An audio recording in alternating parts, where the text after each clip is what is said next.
Round two of Roland Garros is complete, and the seeds continue to make the draw a mess, while Sabalenka is still being harassed by the press.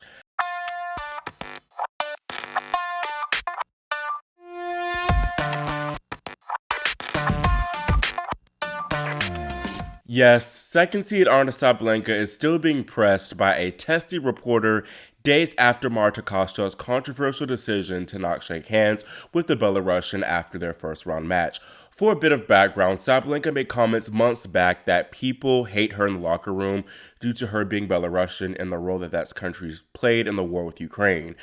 After that match with Kostyuk on Sunday, a Ukrainian reporter asked Aryna this question. As a world number one, you should be a role model. I think you are already a role model for many people, for many tennis players in the world. And as world number one is a very difficult status. And what is your message to the world? And because meanwhile, this situation with Ukrainian players show that you're twisting it as if Ukrainians hate you, but they do not say that they hate you. The only thing they want to know from you is either you condemn the war or you support the war. This is the only thing that Ukrainian players want to hear, and you're avoiding this question. You're coming up with different answers. So you say it's politics, even though missiles launched from Belarus does not choose if it's a politician or a tennis player. So what is your message as the world number one, and how can you sort it out with Ukrainian players that there is no more words hate or something like that? Thank you. First of all, I'm not saying that they are saying they hate me. You did many times. No, but listen. Aryna responded by basically saying that no Belarusian or Russian athlete supports the war, but apparently that did not suffice for this reporter. After Aryna's second round win over Aryna Sabalenka, that same reporter asked more pressing questions about Sabalenka's support of Belarus and its president, Alexander Lukashenko. There's no video of this heated exchange, but here's the transcript. I'll read it for y'all now. So the reporter asked this. She said this: I want to ask you two questions. First, it's about Belarus. Then in 2020, you signed a letter to support Lukashenko in times when he was torturing and beating up protestants in the streets. And eventually you showed up celebrating the new year with him. How is it possible that the potential world number one supports a dictator? And then that's when Aryna said, I have no comments to you, so thank you for your question, basically cutting her off. And then she continued to speak regardless. She said, the second question is, you keep saying that nobody supports the war. Nobody. But can you speak for yourself and say, I, Aryna Sabalenka, flatly condemn the fact that Belarus is attacking Ukraine with missiles and I want it to stop? Sabalenka then said again, I've got no comments to you.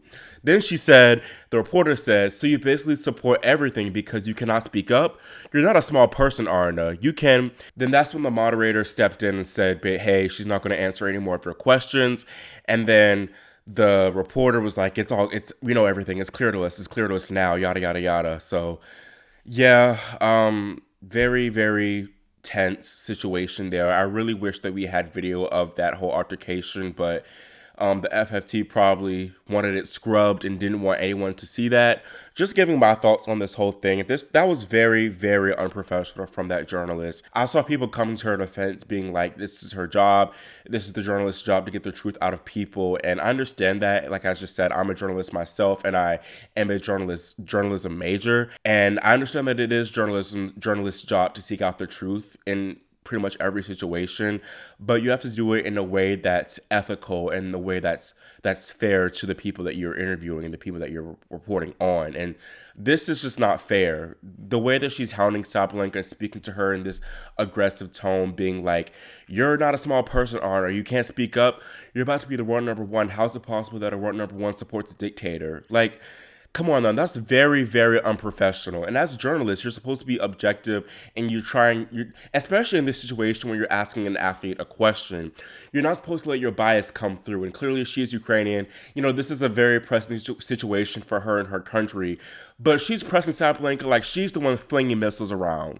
She just happens to come from that country. She's not the one saying, yes, let's, she's not the one giving out the order. She's not co-aspiring with Putin and harming Ukrainian citizens. This just seems very, like, just misdirected and just very like angry for no reason. It's very disappointing to see that from a journalist who got accreditation into the French Open. Aryna, she's not responsible at all, to be honest, to make a statement on this matter, even though she already gave a statement in her previous press conference saying that she is against the war and no one supports this war.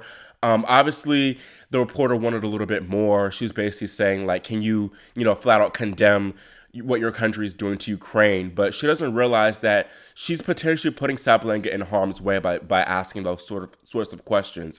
She knows herself that Lukashenko is a dictator. Dictators are not so, oh, well, it's not like in the United States where, players can criticize, presidents and stuff like that. This is serious, especially when you consider the fact that Belarus is in the middle of a war with Ukraine helping out Russia in that war. This is not, you don't take that lightly. So if Sabalenka had done what that reporter wanted her to do and been like, I condemn what my country is doing, that could have been very bad for Sabalenka and her family. You don't know what Lukashenko could have done to not only Aryna, but he could have done stuff to her family, It's stuff like that. Sabalenka's family is still in Russia or Belarus, either one of those two countries.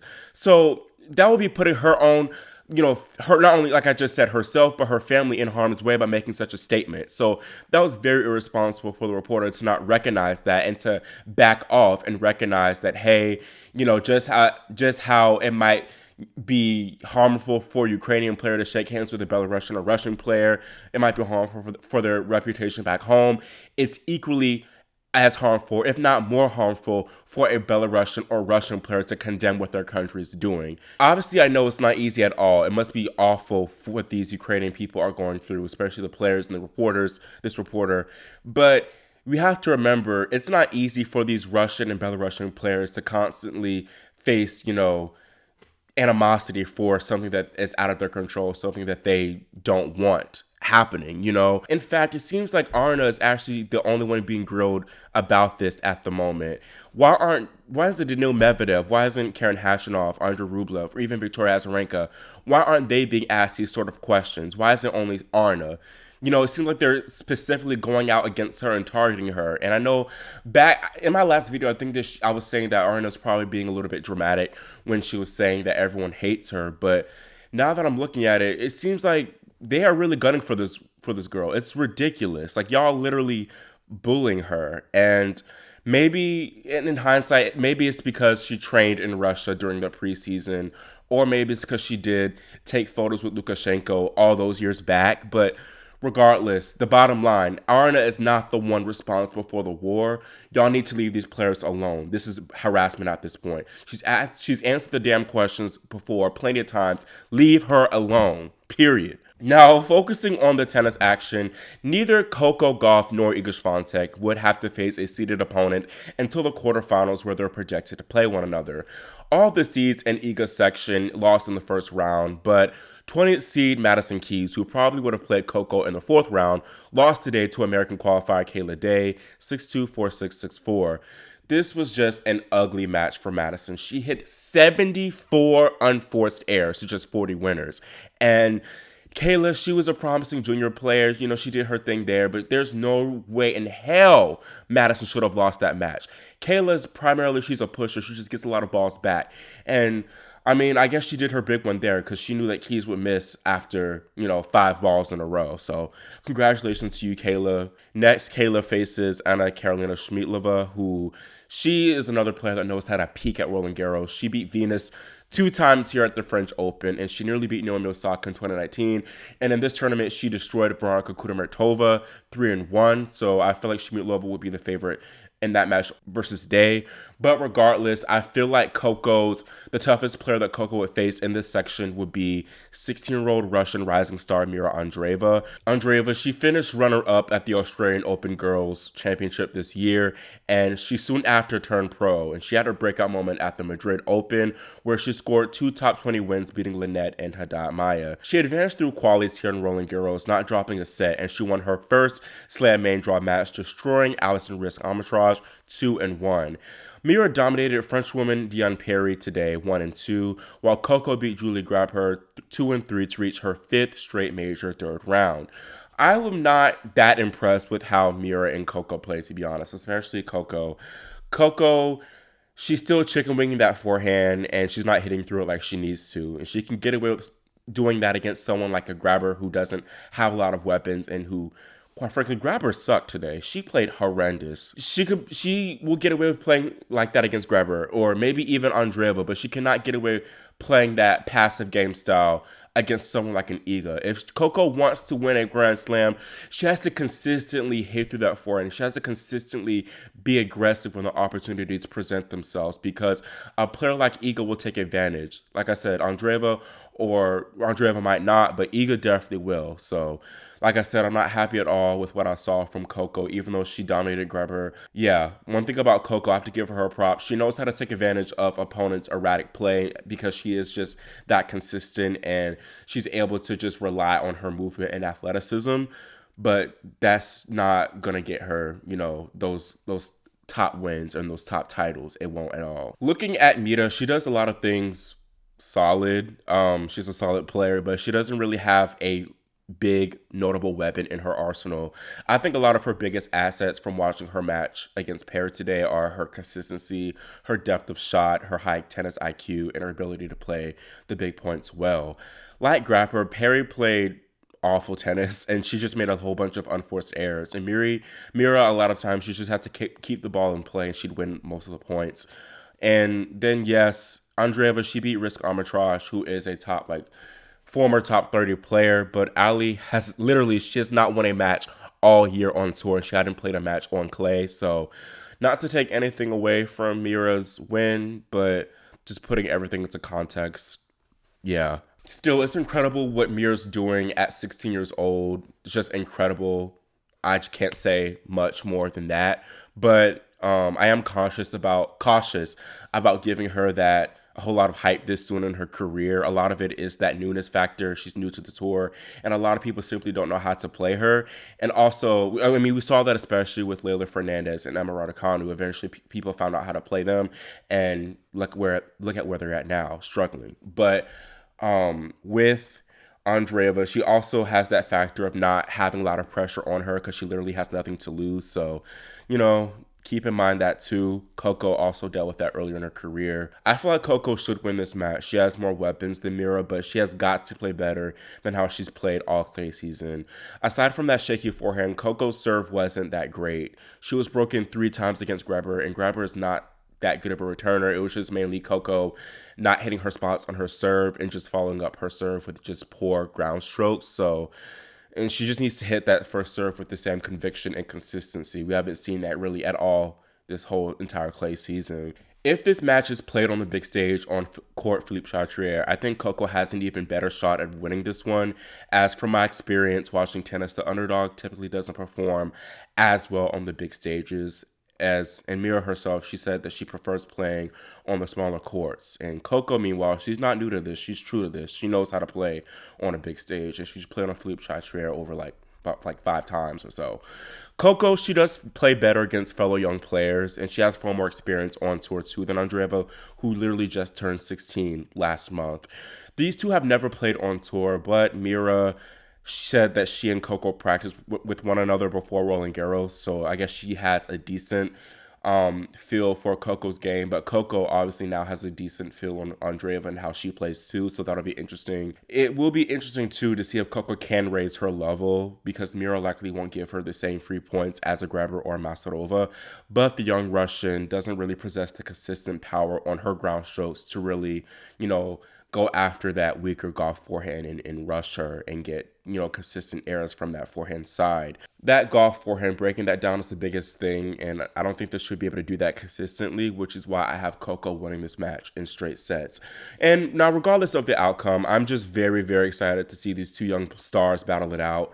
Hopefully the tournament does right by them and puts them on the big stage, the big court, because there's no more French players remaining, so there's no excuse. There has been a little bit of drama amongst tennis Twitter, mostly because no women's matches have been scheduled at night, that primetime night slot. So far, I think it's been Djokovic, Sinner, Gael, and Zverev, and then tomorrow Carlos will be there as he plays Shapovalov.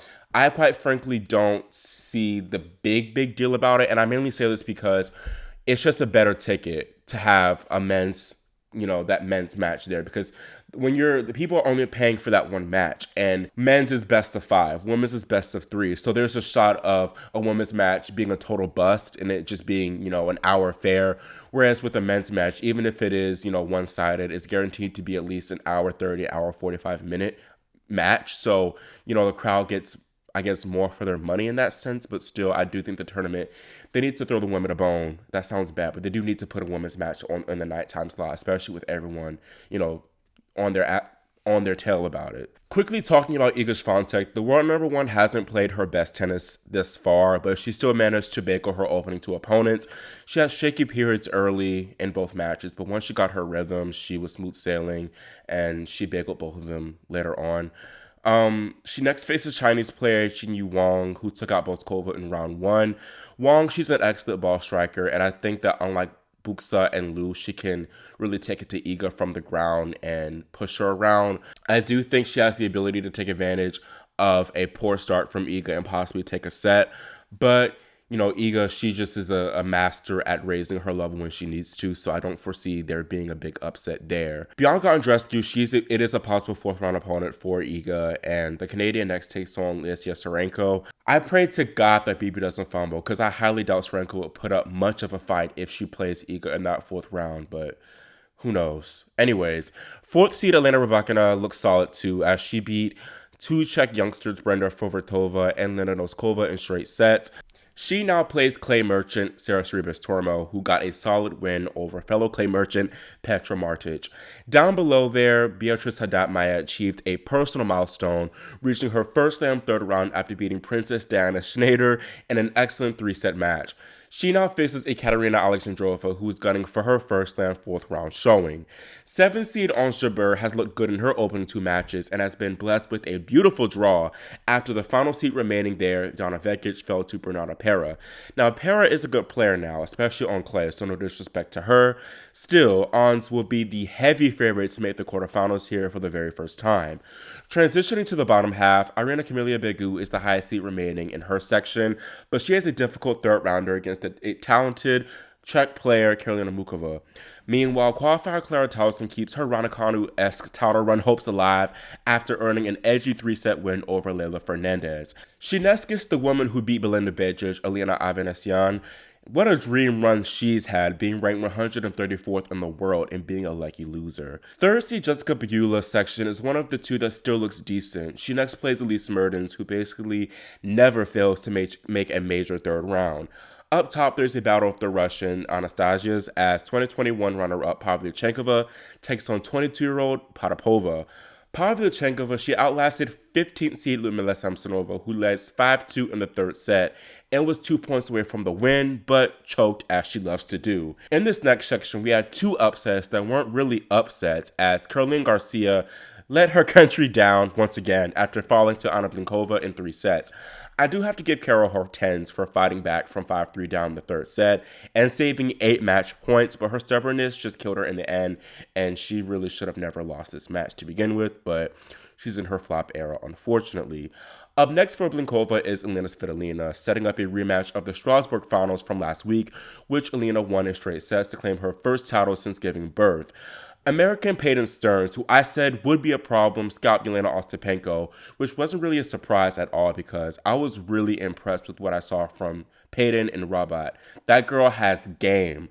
I think she has a good shot at beating Daria Kasatkina, the 9th seed too, as the Russian doesn't have that many weapons to hurt her. Still, Kasatkina, a semifinalist here last year, knows her way around the clay court, and she picked up a very impressive straight sets win over former finalist Marketa Vondrousova, where she hit this epic tweener passing shot for the shot of the tournament by far.